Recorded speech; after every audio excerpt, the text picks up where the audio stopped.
Hello, hello, hello. All right, so I hadn't planned on doing this, but JR put a post up and it got me to thinking, and then I got a little overheated in my thinking, and I've been on a little bit of a rant today. Anyway, so JR asked a question, very nice, innocent little question. Just what do you, what? How did he say it? What do you believe that most people would want to argue with you about? Or what is it about you that makes, I don't remember what he said exactly, but basically, what do you think that goes against the norm? And if somebody knows what he posted, if you'd put it up here, I'd really appreciate that. So, my response to JR's question about what do I do that most people don't agree with or don't respond to, or I don't remember what he said exactly. But you don't need money to buy houses, and you don't need credit to buy houses. Okay, I got on this rant the other night about bad credit, and somebody told me that they got bad credit. Guys, you don't get bad credit. It's not like you get the flu. You don't go to the store and get apples. You don't just get bad credit. Okay, and credit is stupid. Credit is so stupid. Credit is this made up number, just like your social security number. The only reason we have credit and social security numbers is so that the government can keep their thumb on us. It's a 3-digit number, guys. Credit is a 3-digit number. And it's just like basing your worth off your weight. That's a 3-digit number. Who cares? All right? Your credit is just a 3-digit number. It doesn't mean anything. Your credit doesn't mean anything. If you've got good credit, great. Congratulations. Love it for you. You got bad credit? Great. Fine. What the fuck? Whatever. Okay? Like, it doesn't matter. It doesn't matter. I've got 19 houses and exactly none of them asked me about my credit. None of them. I've done 54 deals in 3 years. And nobody asked me about my credit. I mean, like, seriously, nobody cares. Nobody cares about credit except bankers and the government. And you know why they care about your credit? Because they get paid off you having bad credit. Okay? The government and the bankers make more money when you don't fit in their box. They love it when you have bad credit. That's why most of us, most millennials, have bad credit. So that they get more money from us. Like, it drives me crazy. You don't need money and you don't need credit to buy houses.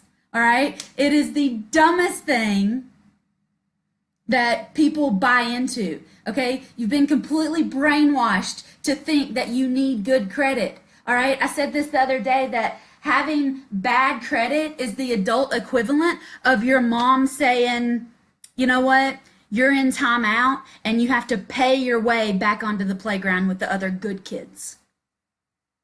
Because when you have bad credit, you have to pay a credit repair company to get you out of bad credit. When you have bad credit, you have to pay more interest to the banks. When you have bad credit, you probably pay more in taxes because you're in a lower tax bracket and they tax the fire out of you there. When you get in a higher tax bracket, that's why they have all the loopholes and the things that the rich people get. Go get them because you don't need credit to get up to that level. Credit is the dumbest thing that we all buy into, and it drives me insane. Okay? This other thing about money, and people think that you have to save money to buy houses. You don't have to save any money to buy houses. I was at AdCon with Dan Henry and the rest of the crew in April, and I bought a house while I was there for $480, and I rent it for $800. Tell me what money I needed to be able to do that. I didn't. I need time and I need tactics. I need skills. I need to know what to say to these sellers. And there's tons of these sellers out there, guys. And it's not listed properties and it's not foreclosures, which is the really bad F word. I actually said the other F word earlier. But there's people out there who need your help and you are being selfish by not making offers on their houses and helping them get out of these bad situations. You are being selfish. I'm probably being selfish by having this rant instead of going out and buying somebody's house today. I don't wholesale properties. I don't deal with foreclosures. I find people who life has happened to them. Maybe they inherited a house back in their home city and they just don't want to go back there. I'll buy their house if I'm in their home city. People who have, I call them bridge people. So when you graduate college, you're supposed to buy a duplex or a triplex or a quadplex, but your mama didn't teach you that, so you just went out and bought a regular house and you lived in it. And then you got married and you had kids and you had to go buy another house, and then you went and bought another house and another house, but you kept all these other houses in your bridge program, and you just said, well, I'll just rent them, it's fine. I know other people who have crappy credit and they can't buy a house, so I'll just let them rent my house from me. It's no big deal. And then, you got kids in school and dance and whatever, and you got parents that are needing you to do stuff, and then your tenants move out, and it's just too much on you because you're also, while you're trying to deal with the home life, you're trying to deal with the corporate life and the business life, and it's just too much to even think about listing this house or, oh my God, finding a tenant to go in it again. Like, that was just such a disaster for you. So I come through and I take over your payments. Problem done. Like, let me take your stress and go make a shit ton of money with it. Okay? Like, I think if I start saying that to sellers, I'll buy a lot more houses. Let me take your stress because I actually know what to do with this stress, and I know how to make money with this stress. And I'm going to make a lot of it. Goodbye. Between inherited properties and people that just don't want to be landlords anymore, I'm swamped. You ought to be swamped. I don't care if you're in California or Texas or New York or Tennessee or Georgia. I don't care where you are, because people in your area have parents that are dying. That's a fact. Taxes and death are a fact.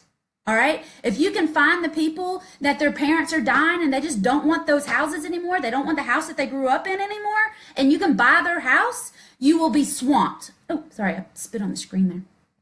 I'm getting a little too excited. On the other hand of that, if you can find people who have old houses that they used to live in and they just decided, God, now I got spit all over my computer. They just decided that they just didn't want them anymore, or they were tired of being landlords, or they were tired of tenants and toilets, and you can just take over that house from them. Seriously, between those two types of people, you are going to be swamped. And you are going to make, enough money until you just get tired of making money. Those people don't require you to go to the bank. They don't require you to show them your credit. You don't have to show them W-2s. You don't have to show them that you're a good person. You don't have to show them that you go to church and you don't cuss. Like, you don't have to show them anything because they have a problem and you're willing to take it away from them. You're Tylenol. Nobody checks the ingredients in Tylenol. You can get the same results from drinking a Gatorade, but we all go buy Tylenol. All right? Those people are in your market. There are empty houses in your neighborhood, and you're being selfish by not buying those things. All right? And these people don't need your credit, and they don't need any money. They need maybe $100 so that you have equitable interest. They need $500 because they were late this month on their payment. If you're late this month, I'll make that payment for you because I'm going to have somebody in it by next month who gave me $10,000 to move in. So I have to make your $600 payment this month, and then next month I'm going to get somebody to give me 10 grand and pay me $800 a month. Fine. You got anybody else? Let's do the damn thing, guys. I'm going to do this for 48 hours, June 23rd through 25th. I'll try not to cuss. I get mad and I cuss. But I'm going to actually teach you what to do, okay? Because less so that people stay and hang out, but I'm going to actually teach you what to say, when to say it, how to say it, so that you are starting the negotiation from the first time they say hello, the first time you get out of the car, as you're walking through the house. You are always negotiating. People say always be closing. That's bullshit. You need to always be negotiating.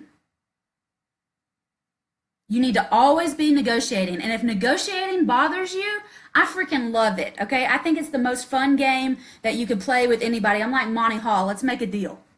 I don't care what the deal is. Somebody's going to make some money. It's probably going to be me because I might be smart. But you get rid of a house you don't want. I get to make money. Somebody else gets into a house that they do want. Win, win, win. What else do you want? Let's make some money, guys.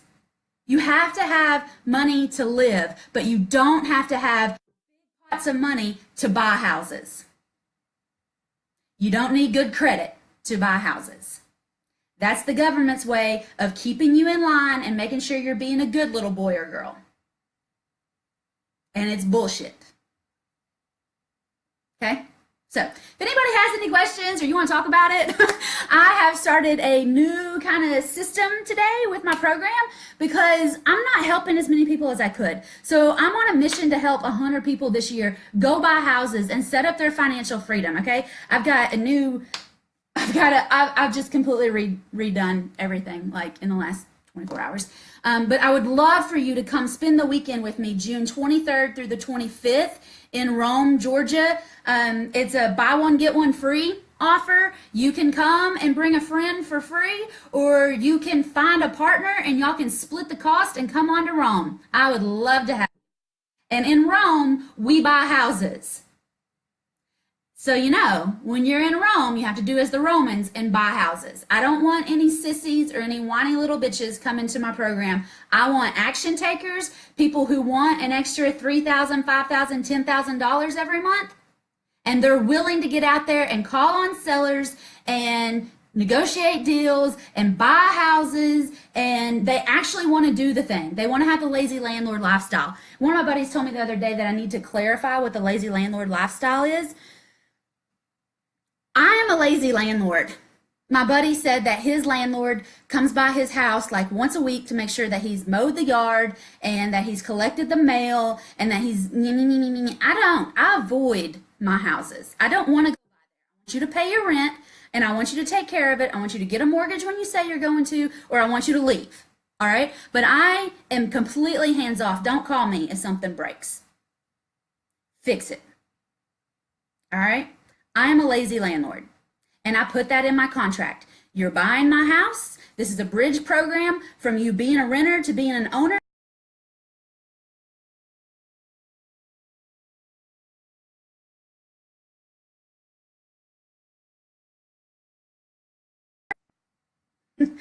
Station break, technology issues. Chris is absolutely right. Mortgages got started around 1913 so that banks had long-term wealth, so that we would buy into this 30-year payment plan for them. Guys, come on. Quit giving the banks more money. They don't need any more, okay? The other thing is around 1913, 1922, that's when real estate agents were invented. Yeah. It's kind of weird how mortgages and real estate agents came around about the same time, isn't it? That also means that you don't need a license to buy houses because we're not getting mortgages and we're not dealing with credit and we're not putting big bucks down. You don't need any of that crap. You need me. And I am here for you. Go to start.whitneynicely.com. Whitney like Houston, nicely like nicely done. We're going to hop on a 30-minute phone call and I'm going to work through it. I'm going to make sure that this is going to be a good program for you to actually get out there and go do something, because I don't want any whiners or lazy people, not like truly lazy, in my program. I want action takers. I love action takers. So if you're an action taker, go to start.whitneynicely.com and book a call with me. We will talk all about it. I'm sorry I cussed. I hope your kids aren't around. So anyway, or you can go to whitneynicely.com/W3 W3, like Whitney, not squared, that's a 2. What is a 3? Whitney third? I don't know. And get to Rome June 23rd through the 25th so I can actually teach you what to do. I'm out of here. Bye, guys.